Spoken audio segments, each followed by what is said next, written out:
Rebonjour le live, vous m'entendez. On fait un petit réglage technique pour pouvoir vous présenter cette pièce de théâtre dans les meilleures conditions. Et ça devrait commencer d'ici 15 secondes, ne vous en faites pas. Bon spectacle.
Oyez, mesdames et messieurs, Ladies and gentlemen, bienvenue parmi nous, bienvenue à la Caronnière pour le festival Bar en Live. C'est vous, j'allais le dire.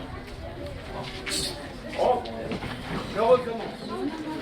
Bienvenue parmi nous à la Caronnière pour le festival Bar en Live. Je suis Tic, il est Toc. Nous sommes Tic et Toc, les crieurs récents. Et notre rôle est d'annoncer le spectacle. Tout à fait. Un spectacle composé d'histoires bressonnes, tirées des contes de Panurge de... Panurge. Quel auteur? Hein? Non? Mouton. Non. De Jacques Roy, un cultivateur de Sagy né en 1870. Et c'est un petit village près de Louan. Tout à fait. Si la presse m'était comptée, rassemble 4 raconteurs d'histoire qui vont vous faire voyager dans les années 1800 et quelques et 1900 quelque chose. Il y a mon Dieu, hein? Comment ça, il y a Comment ça, il y a mon Dieu? Ils ont eu un accident de voiture là, dans le Jura, au fin fond. Ils sont pas encore là, hein. Ah ouais, mais... Ah mais là c'est en direct, on peut pas... Ah bah non, moi je vais pas faire les comptes, hein. C'était pas prévu comme ça. Vous êtes obligés, hein. Sinon, on annule tout. Ah bah non, on peut pas annuler. Il y a la tour et Et alors, tout là. faut vous y coller parce que sinon on s'en sortira pas. Voilà, allez, on vous attend. Allez, on vous attend derrière. Ça fait 2 fois, déjà. 2 fois, À chaque fois, c'est nous qu'on doit jouer. oui, C'est et puis pas à chaque fois, on va prendre la place. Non, mais c'est bon, Bon, mesdames et messieurs, Ladies and gentlemen, c'était Tic et Toc, les crieurs récents.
Et ses premiers rayons éblouissent les yeux.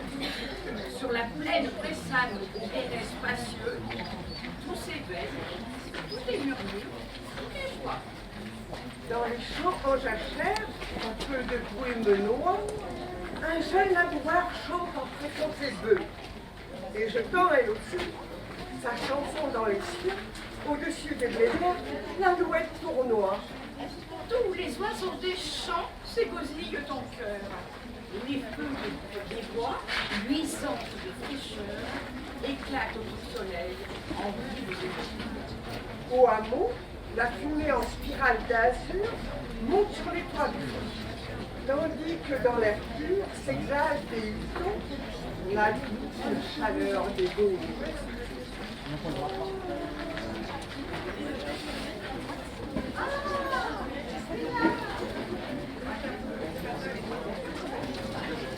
Ils ont rien compris.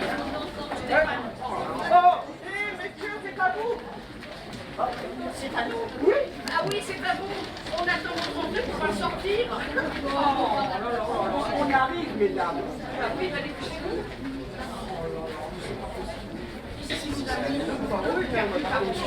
Ah bah quand même. Chers voyageurs immobiles, bienvenue parmi nous. Avec la petite troupe de conteurs fraîchement composée il y a un petit peu plus d'un mois, nous allons vous faire voyager dans la Bresse d'antan, à un temps où les gens de moins de 100 ans ne peuvent pas connaître. C'est à travers des courtes histoires, des anecdotes, des fantaisies, de la poésie que nous survolerons cette vaste étendue bressane. Commençons, voulez-vous, par une anecdote que s'amuser à raconter un curé. Ah bah tiens, justement ça tombe bien, le voilà.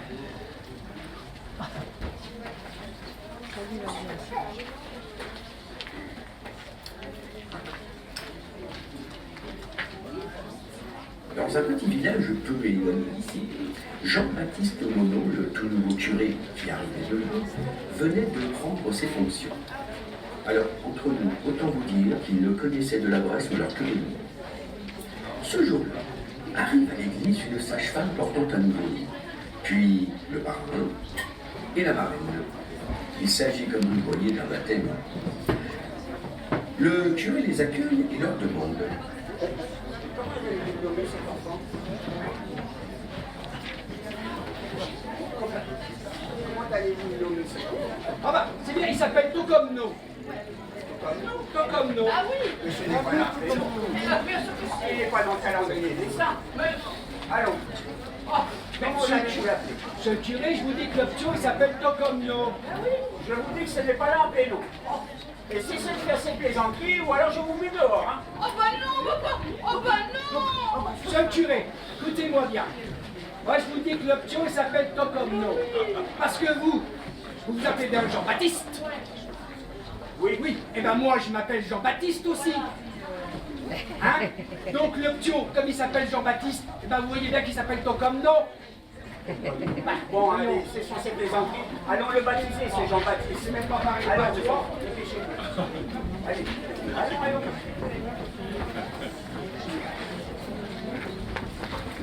Bon, depuis cette histoire, le curé s'est mis au patois, ça évite les quiproquos. Partons à présent dans la Bresse louhannaise. L'histoire se passe un dimanche, c'était juste après les foires. Le père Méchain était allé faire un tour à la fête patronale du village. Après s'être bien diverti, en descendant quand même quelques chopines avec les copains, le v'là qui rentrait tranquillement chez lui. Ah, il est en train de rentrer tranquillement chez lui.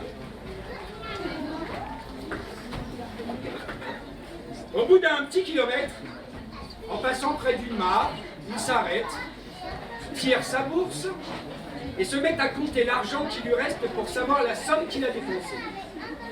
Le père Méchain aime bien savoir où il en est. Et je vous dis, Ayant bien fait ses comptes, calculé la différence qui lui restait entre la somme qu'il avait emportée et celle qui lui restait, il en conclut en disant à voix haute: je vous dis que j'ai bien mes 9 sous. J'ai bien vu mes 9 sous.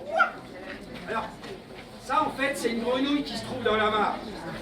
Et elle coassait très fort, ce qui agaça le père méchant, alors il se mit à raconter. Et il en conclut encore une fois. Mais je te dis que j'ai bien vu mes 9 sous. Et la grenouille qui coassait encore plus fort. Ce que vous devez savoir, c'est qu'en patois du pays, moi, ça veut dire 8. Alors pensez-vous, le père méchant, de se voir ainsi contredit par une vulgaire grenouille, il lui jeta sa bourse. Tiens, mon grenouille, on voudrait qu'on voit si c'est bien mes 9 sous.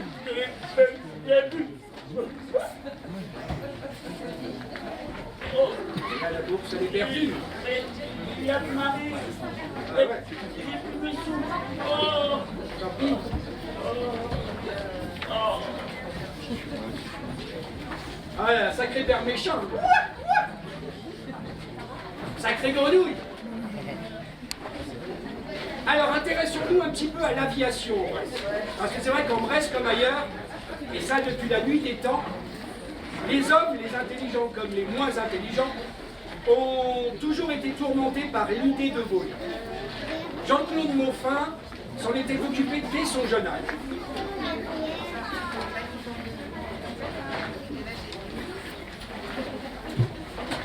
Quand il fut marié, il était mené dans un moulin situé sur la commune de Montenay ou Servignat, je ne sais plus très bien.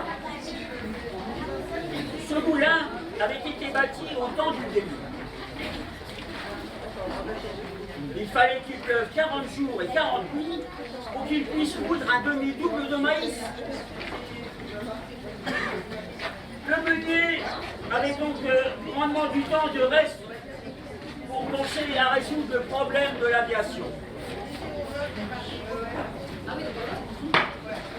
Un jour que le moulin marchait, il déclara à sa femme et à la cliente qui était venue pour faire moudre qu'il avait trouvé le moyen de voler et qu'il voulait essayer de l'instant même, dès l'instant même. Il prit l'échelle et monta sur la faîtière de son moulin. Et après s'être accroché devant et aux épaules, aux bras, il cria à sa femme. Angéline, je ne sais pas quand je rentrerai. Tiens bien les pierres toujours aiguisées. Ne vole pas le client. Et demeure-moi fidèle si tu le peux. Et il se lança dans l'espace. Il vola, jusqu'à la rivière. Sa femme et la cliente eurent toutes les peines du monde à retirer de l'eau avec les deux vents liés au bras. Il était à moitié gelé. Il faut dire qu'on était en hiver et puis que l'eau était en crue. Oh, bah dis donc. Ah non, dis donc, il n'a pas été bien loin. Oh, non, ça n'a pas été bien loin. Oh, mais c'est lourd, hein. Oh là là. Oh là là, si seulement j'avais eu l'état d'esprit de quitter mes sabots, eh ben je ne sais pas jusqu'où j'aurais pu aller. Oh, bah il serait moins lourd en plus sans les sabots. Oh, bah bien sûr. Là-bas, là, oui. Allez, rentrez, là où Ah, quel précurseur ce Jean-Claude Moulin. Moffin.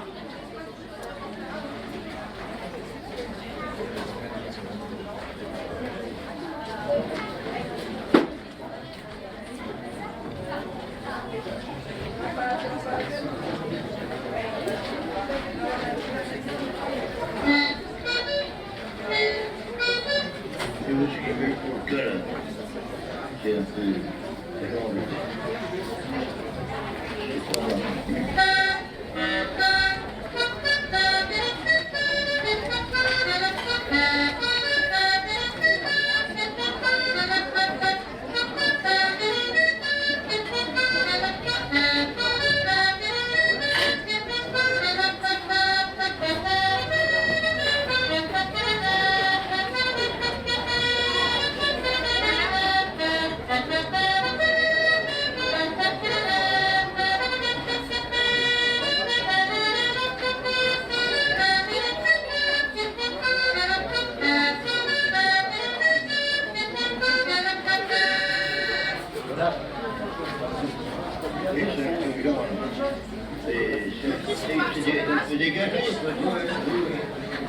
super. dans une grande On avait étudié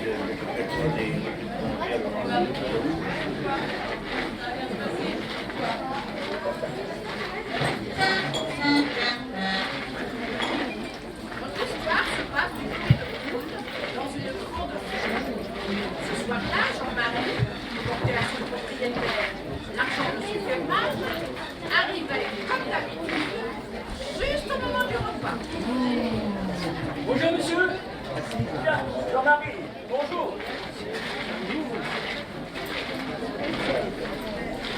Ordinairement, son propriétaire, était seul, invité à sa table, pour discuter et pour lui faire parler de l'agriculture. Mais aujourd'hui, il n'était pas seul. Il se trouvait déjà à table 3 autres personnes importantes qui étaient de ses amis. Alors, au lieu d'inviter le fermier à table, on le fit asseoir dans un coin de la salle en lui disant que l'on s'occuperait de lui pour le repas serait terminé. Les 4 monsieur mangèrent longtemps, très longtemps, surtout quand la table est bonne. Et le pauvre couple de fermier, Non, mais je sais pas, moi, on nous a dit 3h30, alors je sais pas, afin de moi. pouvoir mieux manger, pouvait en effet Je le sais pas temps non plus, mais... Non, reste là, se croisaient les jambes et puis se les décroisaient, tantôt assis sur une fesse, tantôt sur l'autre. Enfin, le propriétaire du salon. Dites donc, Jean-Marie, quelles sont les nouvelles de la ferme? Ah si, tiens, j'ai une vache qui a fait 5 pots. 5 5 pots. 5 Non, maman. Vas-y, voilà. On peut s'avancer un peu. Vas-y, maman, c'est Il bon. va falloir marquer dans le journal. Non, arrête. Tu t'assois, maman. Voilà. Non, il y a une chaise. Il y a une chaise. Mais dites donc, Jean-Marie, combien la télé dans votre vache? Ah bah comme toutes les vaches, monsieur, elle en a 4. Mais comment font-ils donc pour s'alimenter? Ah bah c'est très simple, je vais vous dire, monsieur. Il y en a 4 qui en ont chacun un. Et le 5e, il fait comme moi actuellement, monsieur. Il se dort du cul dans son coin en regardant moi après le 4. Bon, c'est l'argent du fermage. Bonne soirée, messieurs.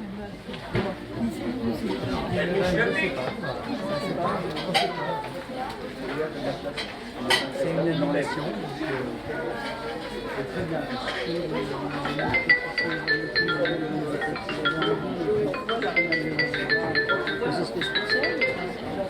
Ah, mais je suis contente. Nous sommes toutes les heures, je suis contente. Mais il y a même pas le temps. Moi, je ne comprends rien. C'est facile. Mais non, mais toutes les Pas dans heures. les paramètres. Je sais même pas où ils sont les paramètres. Oh là là là là.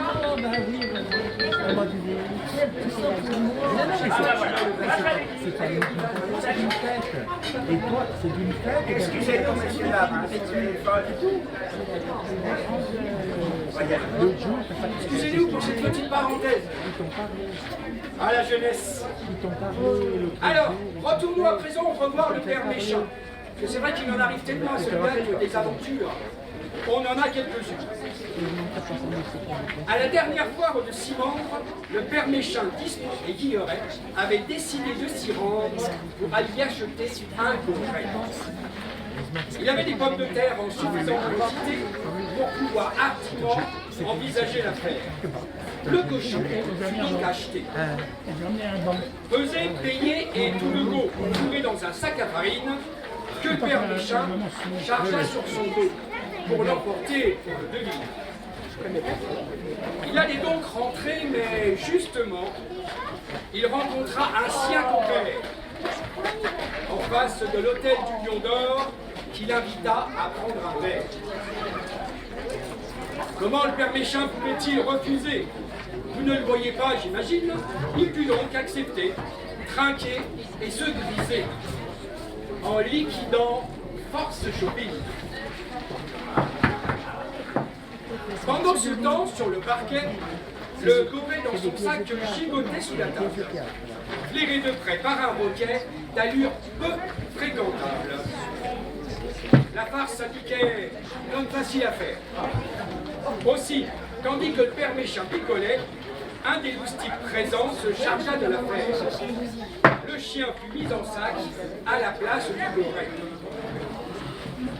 Et c'est là que l'histoire devient drôle. Le père Méchain,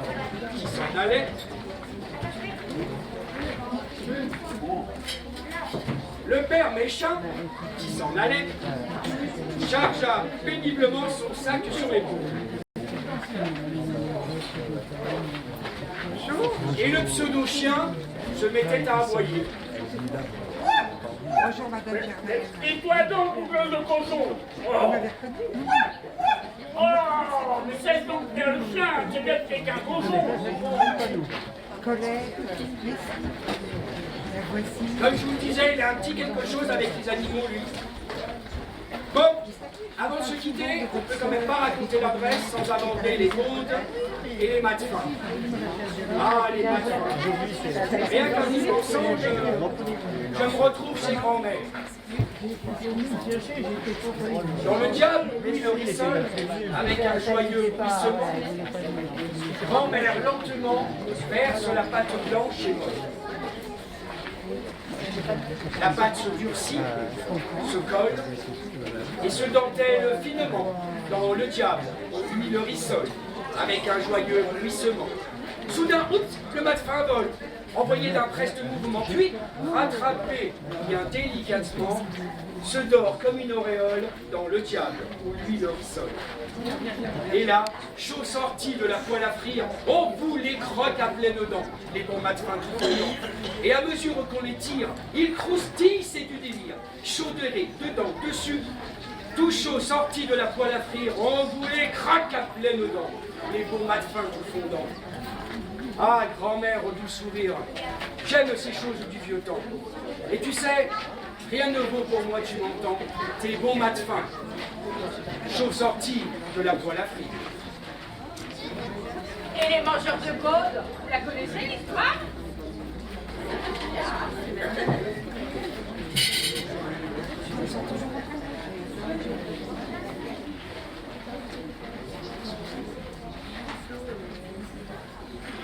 Eh bien, voici les Louannais, les bons mangeurs de côte. Par le chaud, par le froid, ils viennent 2 fois l'an s'asseoir à ce banquet, trône succulent, le maïs parfumé, dont la blonde farine délayée dans le lait, les laits.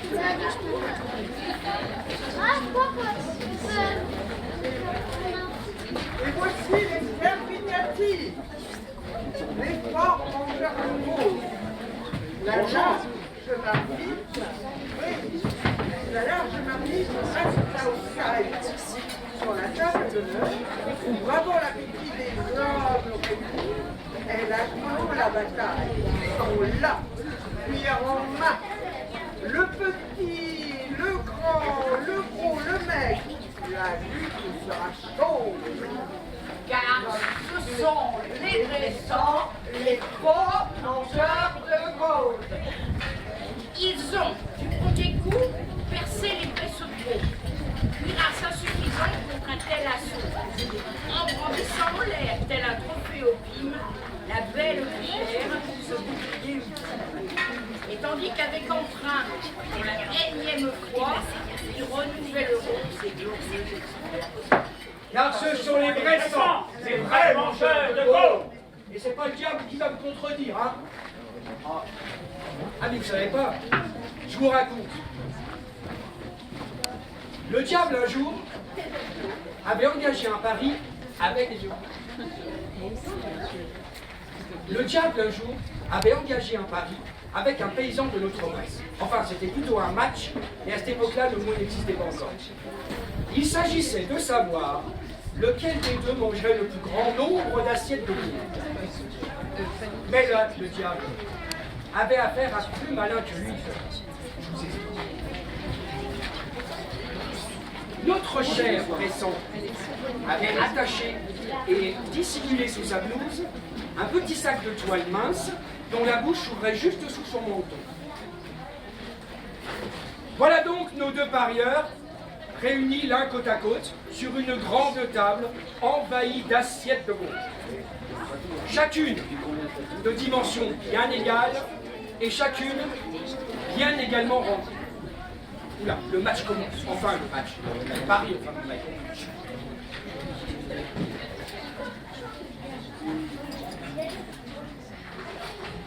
Sur 2 cuillerées de gaude, notre Bressan n'en avalait qu'une seule.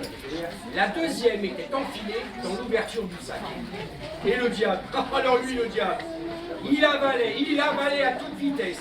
Il se gonfla de gaude à s'en faire péter la bedaine. Ah là là, mais en vain. Il avait beau vouloir essayer, il dut s'arrêter. Il n'en pouvait plus enfourner. Notre cher Bressan continuait, toujours impassible, et ne s'arrêta que lorsqu'il eut mangé une assiette de plus que son adversaire. Ah bah ça y est, c'est fait. Le diable avait donc perdu son pari. Et là, le paysan lui dit, « Monsieur le diable, on voit bien que vous n'êtes pas du pays des Braises, hein, du pays des Gaules, pardon. Regardez-moi ces 4 assiettes qui restent là. Vous savez, eh ben moi, ça ne me dérangerait même pas de les manger toutes les 4, et puis non, je ne serais même pas rassasié. Et vous savez pourquoi? Parce que ce sont les Bressans, les vrais mangeurs de gros. Sur ces mots, diable parti. On boit un coup. Eh bien, trinquons, Bressan. Amis, point de chagrin. Mettons-nous en guinguette, car à tous le bon vin rend l'âme guillerette. Soyons, hommes et femmes le bien, en tout temps, à tout âge, ne nous privons de rien. La vie n'est qu'un passage. À votre santé. Santé.